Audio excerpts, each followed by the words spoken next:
This video is sponsored by Squarespace.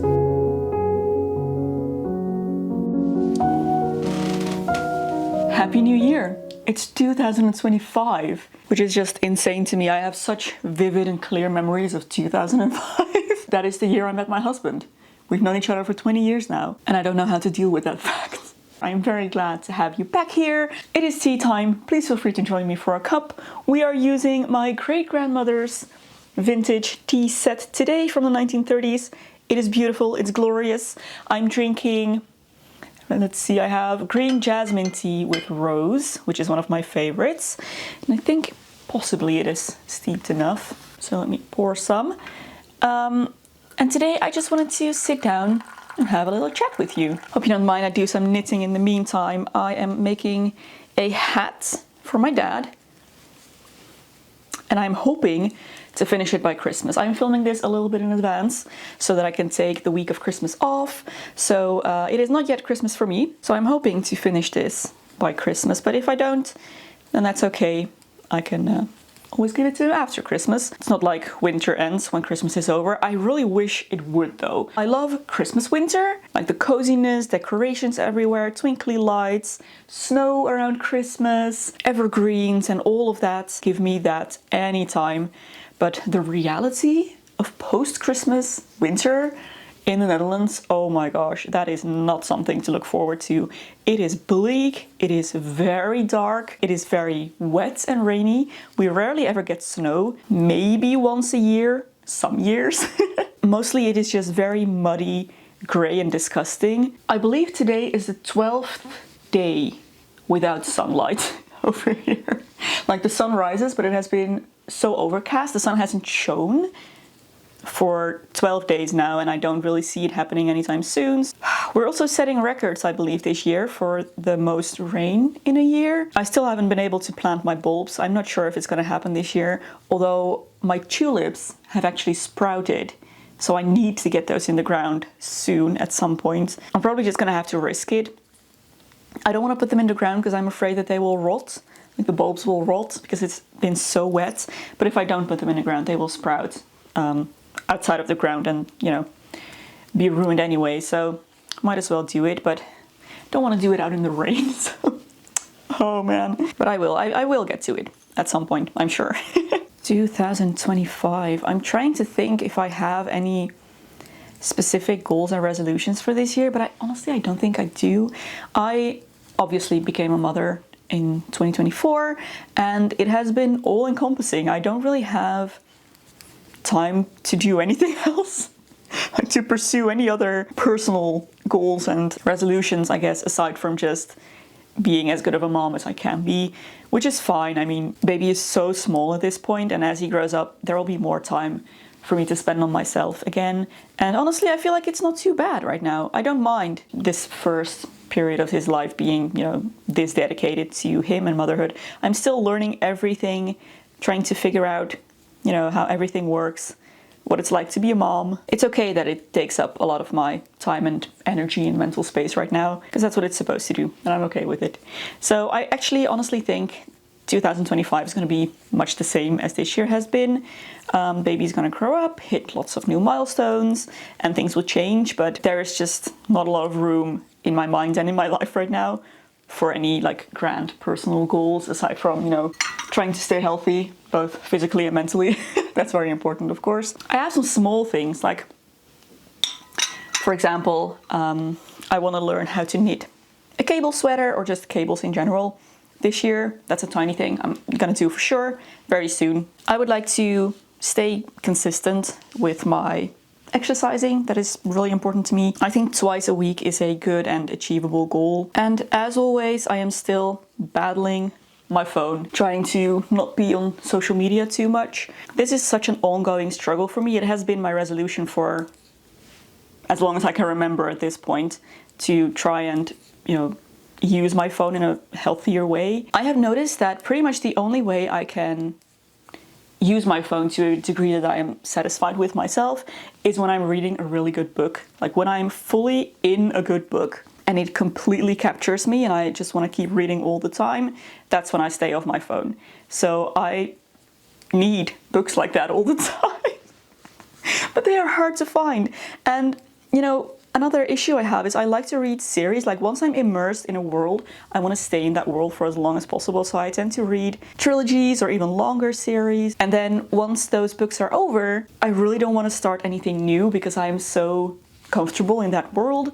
So then it usually takes me a very long time before I pick up another book again. And I don't think that that is something that I can change because that's just, I don't know, I'm fairly sure many of you will recognize that. It takes a little while to kind of mourn that world and those characters that you were reading about. But I do have a few things lined up that I would still like to read. And also, if you have any recommendations for books that I could read this year, I would be very happy to hear them. I like fantasy, obviously, that won't come as a surprise. I generally don't like young adult literature, and I only want to read romantasy if it's actually good, which I feel, no offense, most of it isn't really that great. I mean, maybe the romance is great, but I need good world building and just a really imaginative story. I feel like most of the romantasy that's really popular right now doesn't really deliver on that well. I haven't read anything by Brandon Sanderson yet, and I feel like that could be a good place to go. His books are really popular and there's a lot of them, so maybe I should try and read some of his work. Earlier this year I read many of the Robin Hobb stories, but I found that I only really enjoyed the Fitz and Fool storyline, so I skipped all of the like live ships, and I think there's a Dragon trilogy that I also skipped. Whoops. But I really enjoyed that. And I also read A Court of Thorns and Roses, and although it was enjoyable enough to keep me reading, I just couldn't shake the feeling that it just wasn't that good. That's okay though, sometimes you need a book like that that's just kind of easy reading. So yeah, hit me with your book recommendations. I am highly anticipating the release of a new, gosh, what's the series called? Like the Name of the Wind. Is that Kingkiller Chronicles? Because I really enjoyed that. I want to read more. Maybe you could consider that a goal or resolution for 2025, although I'm definitely not setting myself any specific like number goals of how many books I want to read, because that is just not realistic for me. Some books I finish within a few days, some books take me months to finish. It all depends on how much I'm enjoying the story and how captivating it is and how much time I have, honestly. Taking a little break here for a little word from today's sponsor, as this video is very kindly sponsored by Squarespace. It has now become even easier to build yourself a website through Squarespace, as they have utilized the power of AI to create a system that basically builds the perfect website for you. They walk you through this little questionnaire, you customize as you go, and then you end up with a perfect template tailored to your needs that you can then go ahead and customize from head to toe. And then their Blueprint AI system can take a little bit of information about your brand, your website, and transform it into an elevated online identity that is consistent across your entire website, curated for you, and that matches your profile and aesthetic. And if you're looking to build a website that is really engaging, Squarespace have a wide range of visual design tools available, visual design effects that are built in and ready to use across all Squarespace websites, dozens of modern and intuitive options that you can use to build exactly the visual that you're going for. So if this sounds good, you can head to squarespace.com, start a free 14-day trial, and then once you're ready to launch your website, you can go to squarespace.com/Loepsie. Use code Loepsie to get 10% off of your first purchase of a website or domain. Let's maybe do a few Q&A questions. I sent out a question sticker on Instagram again. What were your goals in life when you were a teenager? I was actually thinking about this recently. I am pretty much living my happily ever after right now. The life I have right now is exactly what I dreamed of when I was a teenager. I wanted to be a YouTuber and I wanted to have a family in a house. And here we are. The biggest goals I had in life are fulfilled now, and it feels fantastic. And I'm sure new goals will present themselves as I grow older.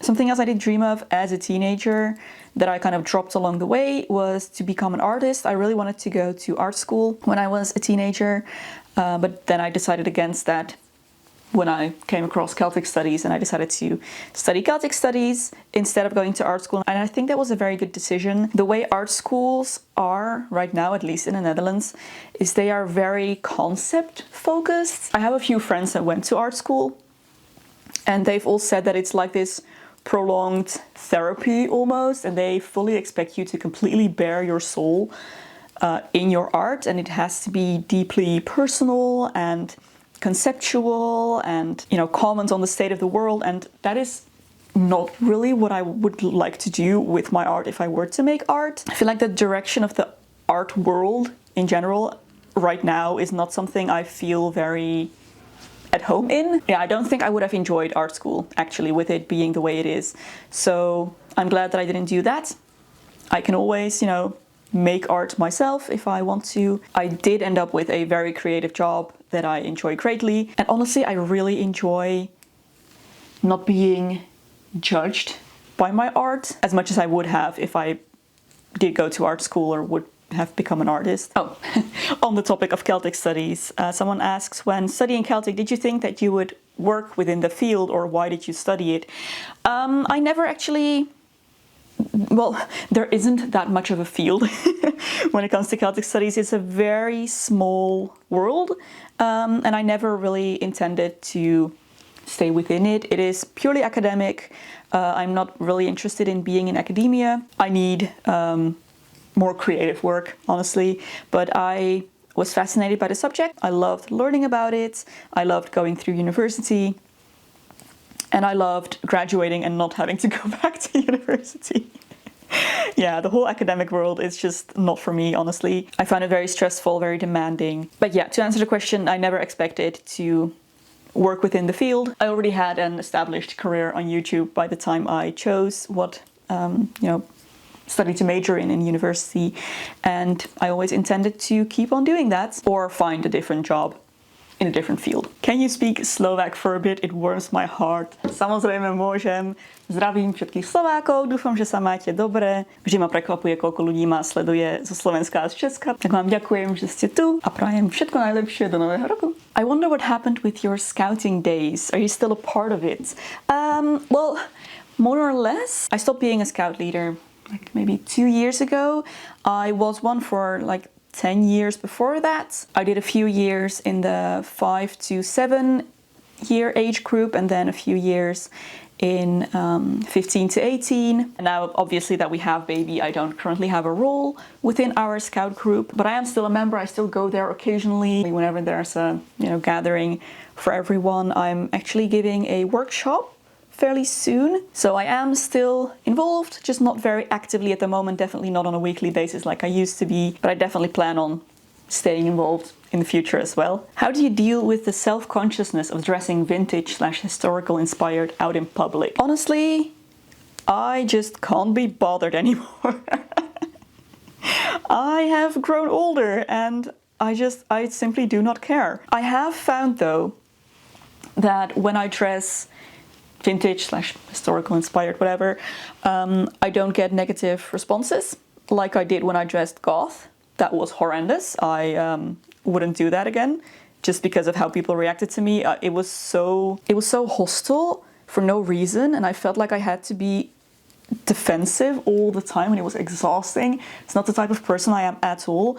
But now that I have a, I guess, less threatening look, as much as I hate that. There was nothing threatening about my goth look either, but there's just something about black clothes. And maybe it's just because I'm older as well, and people don't feel as free to comment on my appearance, I guess, as they do with young girls, which is so weird, by the way, as well. But yeah, I haven't experienced many issues with it, honestly. But also I really adapt the way I look to how I feel that day. If I don't feel confident or I don't want to draw extra attention to myself, I will just dress more normal or more casual. I don't feel stuck in an aesthetic. I don't feel like I have to match that every single day. And I feel like that's maybe a big part of it, just not limiting myself to one particular style and always feeling really great about what I'm wearing, combined with society's reaction to it, makes it so that I don't really feel self-conscious about it. So quite a few people are wondering how I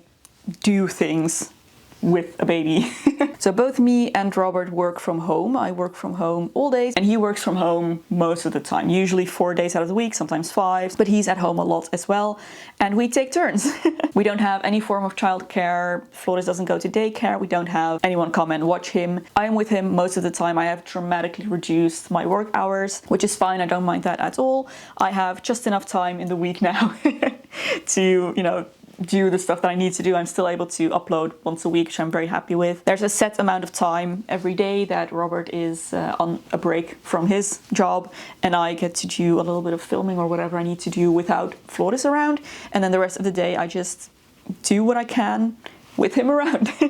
He is quite an easygoing baby. He has a pretty relaxed temperament. He is quite happy to entertain himself for a little bit. He can play on his own quite well. So that's how I'm able to get stuff done every now and then. I also tend to do some computer work when he is napping. And as for household chores, we split those as well. And both of us just do whatever we can, whenever we can. Are you still growing your hair butt length? Now this is a throwback to the very beginning of my channel, when I was still a hair channel and very focused on long hair, growing long hair, and it was my ultimate goal. Oh, that's another thing I really dreamed of as a teenager, was to grow my hair down to my butt. I realized after much too long, like a decade probably, that it wasn't gonna happen. I don't have the hair for it. I just can't grow my hair that long genetically. It's just not, you know, in the cards for me. I went through several bouts of hair loss. My ends just looked bad for years because I did not want to give up on that length, until I cut my hair into a bob 2 years ago now, I think, right about. Since then, because I cut my hair into a bob, and a bob is very hard to cut on your own, I started going to a hairdresser, and I have been going to the hairdresser fairly regularly, having them cut my hair with their amazing, sharp, professional scissors. And then I got pregnant, and now my hair is completely different. My hair is so much healthier. It grows so fast. It is much thicker than it was. And I have to say, it has kind of reignited that spark. I have not given up on that dream completely. Well, yes, I have given up on, you know, achieving it, but it is still something that I would love so much. Growing my hair down to my butt. I am trying to, you know, think that it's not going to happen, not get my hopes up. But if it does, I will be so happy. Like even just a good full waist length, I would love that so much. I was gonna say no, I'm no longer trying to grow my hair butt length, but maybe I am. Maybe I am. That is all the time that I have for today. I made good progress on my hats, very happy with that. Let me just quickly finish this fresh cup of tea. Thank you so much for hanging out with me. I had a wonderful time. I hope you did as well. Once again, I hope you have a absolutely fantastic 2025. All the best wishes to you. On a smaller scale, have a lovely weekend. And I hope to see you again next week.